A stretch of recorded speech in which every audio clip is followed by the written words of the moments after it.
पकड़ाए हैं। और लगातार जिस प्रकार से आप लोगों के विजुअल से, आप लोगों के चौथे स्तंभ जो कि देश में बहुत मजबूत है, और उस प्रकार से जिस प्रकार से कल खबरों में वो छाए हुए थे, और मैं एक ही चीज कहना चाहता हूं कि बांटेंगे तो जीतेंगे। करारे नोटों की, ईवीएम के बाद करारे नोटों पे बीजेपी का विश्वास, और ये बिल्कुल नया नारा आपके लोकप्रिय चैनल पे मैं दे रहा हूं, बांटेंगे तो जीतेंगे। क्योंकि हमने देखा है कि जिस प्रकार से लोकतंत्र को कलंकित करना, गणतांत्रिक मूल्यों को ध्वस्त करना, एक बार नहीं बार बार करना, कलंकित करना, ये बीजेपी का काम है, यही इनका चाल चरित्र चेहरा है। और अभी राजीव जी कह रहे थे कि जिस प्रकार से जेल भेजा गया, तो सुप्रीम कोर्ट ने ये कहा है कि झूठे केसेस में आपने इनको रखा, और ये बीजेपी के वहां के जनता ने भी इस बात को समझा।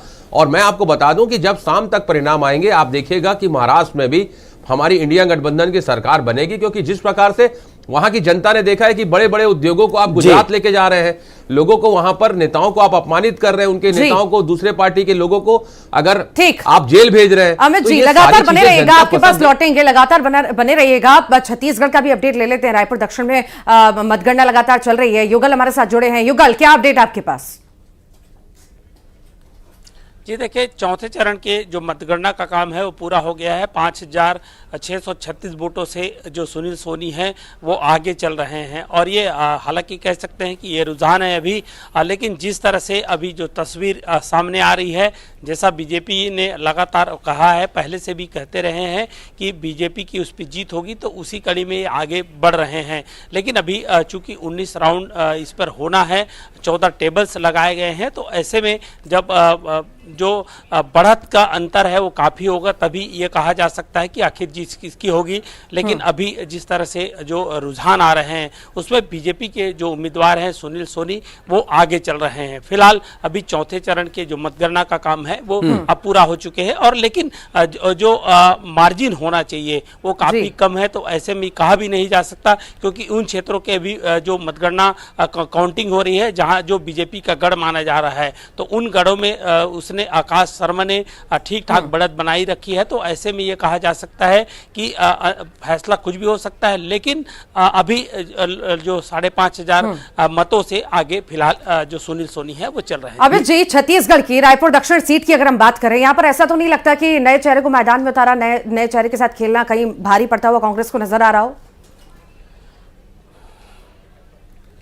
जी बिल्कुल, देखिए नए चेहरे हैं। युगल आप बने रहिएगा। अमित जी आपसे रिएक्शन, नया चेहरा मैदान में उतारा, ऐसा तो नहीं लग रहा है कि गलती कर दी?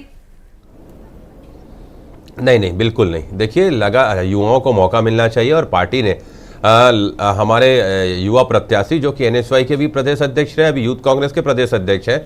और मैं आपको बता दूं, बीजेपी के गढ़ में सेंध मारने के लिए कुछ ऐसा एक्सपीरियंस या कोई दिग्गज नेता भी हो सकता था जिसे मैदान में उतारा जा सकता था, ये भी हो सकता था। देखिए, चुनाव जीत हार जो रहता है, जनता, मैं आपको बड़ी जिम्मेदारी के साथ कह सकता हूं कि आप देखिएगा जब परिणाम आएंगे, निश्चित तौर पे कांग्रेस वहां पर जीत चुकी होगी। लेकिन कांग्रेस का एक कार्यकर्ता हमारी पार्टी की आन बान शान और हमारी पार्टी के प्राण है। मैंने देखा है कि लगातार कार्यकर्ता आके जिस शिद्दत से मेहनत कर रहे थे, परिणाम मैंने कहा ना, बिल्कुल निश्चित तौर पे मैं स्वस्थ हूं कि परिणाम बदलेंगे। हमने बहुत अच्छा चुनाव लड़ा है। हमारे विधायक, हमारे पूर्व मंत्री और हमारे वर्तमान विधायक, सारे लोग वार्ड तक जाके प्रभारी बन के उन्होंने काम किया है। और एक एक कार्यकर्ता दक्षिण में इस जो इनका अभेद गढ़ माना जाता था, ये इसमें कोई झूठलाने वाली बात नहीं है। 8 बार अगर कोई विधायक वहां पर बनता है तो निश्चित तौर पे वो अभेद गढ़ होता है। लेकिन आकाश, हमारा युवा प्रत्याशी, उस अभेद गढ़ को इस बार भेदने जा रहा है। और मैं फिर आपको कहना चाहूंगा कि कांग्रेस ने बहुत अच्छा चुनाव लड़ा है, और जनता का प्यार और आशीर्वाद जो मिल रहा था कि एक ही व्यक्ति को, भाजपा के कार्यकर्ताओं से जब हमारी बात होती थी, जब हम फील्ड पे रहते थे, वो कहते थे उनकी नाराजगी उनके अंदर थी कि एक ही व्यक्ति को 2 बार महापौर इन्होंने बनाया, एक ही व्यक्ति को सभापति बना रहे, एक ही व्यक्ति को आरडी अध्यक्ष बनाया, एक ही व्यक्ति को आप सांसद बना दिए। और पूरा ये जो एक्सचेंज ऑफर बीजेपी में चल रहा था ना कि सांसद को विधायक बना दीजिए, विधायक को सांसद बनाने ले आए, जनता इसे पसंद नहीं कर रही थी। डालिएगा बीजेपी एक ही अगर कंधे पे बार बार अलग अलग जिम्मेदारियां डालती रहेगी, नए को मौका नहीं देगी, तो कैसे चलेगा? हालांकि शुरुआती रुझान में आप आगे हैं, पर पासा पलट सकता है।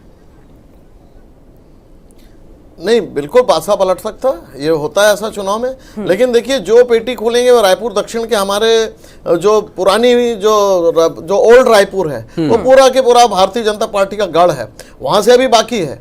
अभी जो हमारा जो थोड़ा नई बस्तियां बसी है, संजय नगर, संतोष नगर, जहां सबब्स है, जो नई कॉलोनियां बस गई है, वो पूरा भारतीय जनता पार्टी का गढ़ है। तो जो लीड बढ़ते रहे, हमारी लड़ाई शुरू से ही कितना भी कांग्रेस पार्टी नैरेटिव गढ़े, ये पुराने हैं, एक्सचेंज ऑफर है। मैंने अगर भूपेश बघेल जी चुनाव रिजाइन करके चुनाव लड़ते हैं लोकसभा का तो ठीक है, वो उनकी स्ट्रेटेजी है। हमारे बृजमोहन अग्रवाल जी बड़े सदन में जाते हैं तो नैरेटिव करते हैं, क्यों बृजमोहन जी को लगातार भेजा जा रहा है, क्यों। तो देखिए, कुछ भी नैरेटिव है, रायपुर दक्षिण या जिसे हम पुराने समय में कहते थे रायपुर शहर, यहाँ 2 सीटें होती थी, रायपुर ग्रामीण और रायपुर शहर।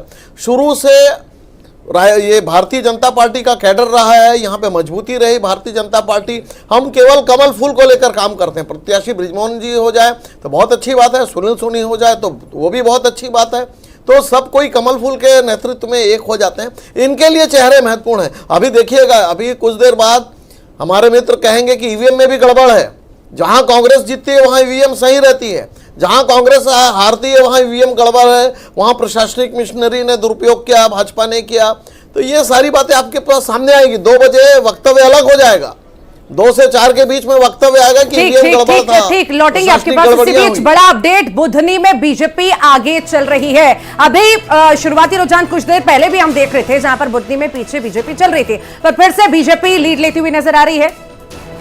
और भारतीय जनता पार्टी की लीड का यहाँ पर जो आंकड़ा है वो थोड़ा सा और बढ़ गया है। राजीव जी और अमित जी से हम लगातार चर्चा कर ही रहे हैं इस विषय पर भी कि क्या नैरेटिव सेट जो हुआ उस नैरेटिव के आसपास चलना नुकसानदायक हुआ या फिर नया नैरेटिव गढ़े जाने की आवश्यकता थी। ये भी चर्चा का दौर जारी रहेगा और लगातार अपडेट्स भी अपने दर्शकों तक हम पहुंचाते रहेंगे। और इस पर अपडेट्स जो है, ताज़ा अपडेट हर एक विधानसभा सीट पर जाकर हम अपने दर्शकों को दिखाएंगे और अपने सहयोगियों से भी अपडेट्स हम ले ही रहे हैं। और राजीव जी और अमित जी से भी चर्चा चल रही है। इस बीच महाराष्ट्र के, झारखंड के जो चुनाव है उसके परिणाम और रुझान तक तो जानकारी अब तक पहुंचा रहे हैं। बुधनी से जो बड़ी जानकारी वो ये कि भारतीय जनता पार्टी के प्रत्याशी को यहां पर दूसरे राउंड में अब बढ़त मिलती नजर आ रही है। पहले राउंड की जो काउंटिंग है वो पूरी हो चुकी है लगभग, और अब बीजेपी के रमाकांत भार्गव यहां पर लीड ले रहे हैं और दूसरे राउंड में बीजेपी को यहां पर बढ़त मिलती नजर आ रही है। चर्चा में वापस चलेंगे। अमित जी, आपसे सवाल जो था उस सवाल में भी मेरा सवाल दरअसल वही था कि जो नारे गढ़े जा रहे हैं वो इसी नारे के मीटर में है, उसी नारे के शब्दों को लेकर के उसी तरह का एक उसके काउंटर में नारा गढ़ा जा रहा है। मैं नए नारे की बात कर रहा था और आपने फिर वही कर दिया जो अभी सवाल था मेरा कि बटेंगे तो कटेंगे का जवाब उसी तरह से कि बांटेंगे तो जीतेंगे, वो उसी मीटर में आ रहा है। नैरेटिव उसी नारे के इर्द गिर्द क्यों घूम रहा है? मेरा सवाल यही था अमित जी। देखिए, चलिए, मैं किसी की पंक्तियां मुझे याद आ गई कि कहां इस दौर में वफा की उम्मीद कर रहे हैं। हाँ। बड़े नादान है साहब, जहर की शीशी में दवा ढूंढ रहे हैं। हाँ। लगातार देश को जिस प्रकार से भाई भाई को लड़ाना, जिस प्रकार से अपने राजनीतिक मंसूबों को पूरा करने के लिए जिस प्रकार के ये हथकंडे अपनाते हैं, वासुदेव कुटुंब को मानने वाले हम लोग हैं। लेकिन जिस प्रकार का प्रधानमंत्री जी ऐसा व्यक्ति अगर जाके जो देश के सर्वोच्च पद में हो और अगर उस प्रकार का नारे का सपोर्ट कर दे, एक है तो सेफ है, अरे लगातार जिस प्रकार से एक है तो सेफ है, मतलब आप अडानी जी के लिए कहते हैं क्या? ये समझ में नहीं आता, ये भी क्लियर करना चाहिए। लेकिन मुझे लगता है लोकतंत्र में मुद्दों पर चुनाव होना चाहिए जिससे बीजेपी भगती है। अगर मुद्दों को भटकाने का काम करती है, लेकिन अब जनता समझ रही है साहब। और रही बात, मेरे काबिल मित्र अभी कह रहे थे कि हम ईवीएम पे, अभी ये थोड़ी देर बाद ईवीएम पे कहेंगे। मैं तो अभी परिणाम आना चालू हुआ है, मैं पुनः कह रहा हूं कि ईवीएम पे हमको विश्वास नहीं है। मैं पुनः repeat, mark my word, I repeat my word कि हमें ईवीएम पे विश्वास नहीं है। और लगातार हम चाहे रिजल्ट जो भी आए, मैं पहले ही हम कह रहे हैं, हमारे प्रदेश अध्यक्ष जी ने भी कहा है। और बीजेपी को इतना ईवीएम पे विश्वास क्यों है मुझे ये समझ में नहीं आता। ये बैलेट से चुनाव कराने के लिए इतना घबराते क्यों हैं? मैं एक ही चीज कहना चाहता हूं, क्या इनकी अपनी कार्यशैली पे भरोसा नहीं है, अपनी पार्टी के कार्यकर्ताओं पे भरोसा नहीं है, अपने आइडियोलॉजी पे भरोसा नहीं है, सिर्फ ईवीएम के भरोसे ही क्या ये चुनाव लड़ने जाते हैं क्या? लेकिन अब देश की जनता समझ रही है साहब। और जिस प्रकार से मैंने कहा ना कि जो बंपर वोटिंग, चाहे रांची हो, झारखंड हो, दुमका हो और चाहे जामताड़ा हो, जो 76% अगर वोटिंग होती हो अगर किसी जिले में, मतलब वहां की जनता बहुत उत्साहित थी भाजपा को माकूल जवाब देने के लिए। और रही बात, अगर हम महाराष्ट्र के परिप्रेक्ष्य में भी हम बात अगर करेंगे तो लगातार जिस प्रकार से महाराष्ट्र की इंडस्ट्रीज को गुजरात ले जाना, लोगों को वहां पर नेताओं को तोड़ना, वहां के पूर्व गृह मंत्री को जेल भेज देना, बाद में वो जिस प्रकार से उनको जमानत मिल गई, हमेशा ही उठाते हैं कि ईवीएम ठीक नहीं है। आखिर बात यह है कि इलेक्शन कमीशन पे आप विश्वास कर क्यों नहीं पाते हैं? नहीं कर पाते कि जब हम एक तो कहते हैं मेक इन इंडिया और लगातार हम डिजिटल इंडिया, और उसके बाद अब जब अगर वोटिंग होती है तो हम 11-11 दिनों बाद अगर हम आंकड़े जारी करते हैं और उसमें भी डिफरेंस आ जाता है 4.5 5.5 का, तो फिर तो शक होना जायज़ है। और मैं एक ही चीज़ कहता हूं, जब हम इतने आगे बढ़ रहे हैं, हम इतना डिजिटलाइज हो गए हैं, तो फिर 11-11 दिन क्यों लगते हैं? पहले जब बैलेट से होता था तो 1.5 दिन में परिणाम आ जाते थे, लेकिन अब क्यों डाटा को रोक के रखा जाता है? उसके बाद क्यों दोनों में डिफरेंस आता है? ये सारी चीजें हैं। और मैं पुनः आपसे आपके माध्यम से कहना चाहता हूं कि लगातार जहां जहां बैलेट से चुनाव होते हैं बीजेपी क्यों हारती है? और लगातार जिस प्रकार से हमने पुनः पहले भी प्रश्न उठाए थे कि अगर उस मशीन की जांच होती है तो 99% ईवीएम से होते हैं चुनाव, वहां पर अगर कांग्रेस जीतती है तो फिर क्यों नहीं सवाल खड़े होते?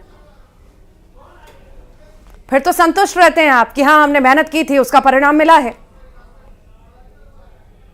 कहा ना कि राजीव जी ने कहा ना कि ये प्रश्न उठाएंगे, अभी तो परिणाम नहीं आए। हम पुनः ही कह रहे हैं कि ईवीएम पे हमारा विश्वास नहीं है, जनता पे हमारा विश्वास है। लगातार जनता जैसे हमें झारखंड में जिता रही है, जनता ने हमें हिमाचल में जिताया, हमारा जनता पे विश्वास है। जी जी, इसको कहते हैं मीठा मीठा गप गप, कड़वा कड़वा थू थू। ये कहावत है, मतलब मैंने बताई आपको। राजीव जी प्लीज जवाब, हंस रहे हैं आप।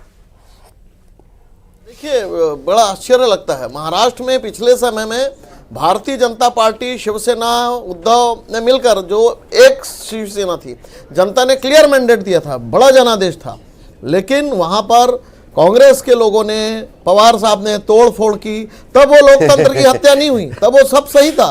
और वो जो हमारा जनादेश था उसे तोड़ फोड़ करके पलट दिया। फिर वापस विधायकों में जो असंतोष हुआ और वो वापस जो जनादेश था वो स्पष्ट हुआ।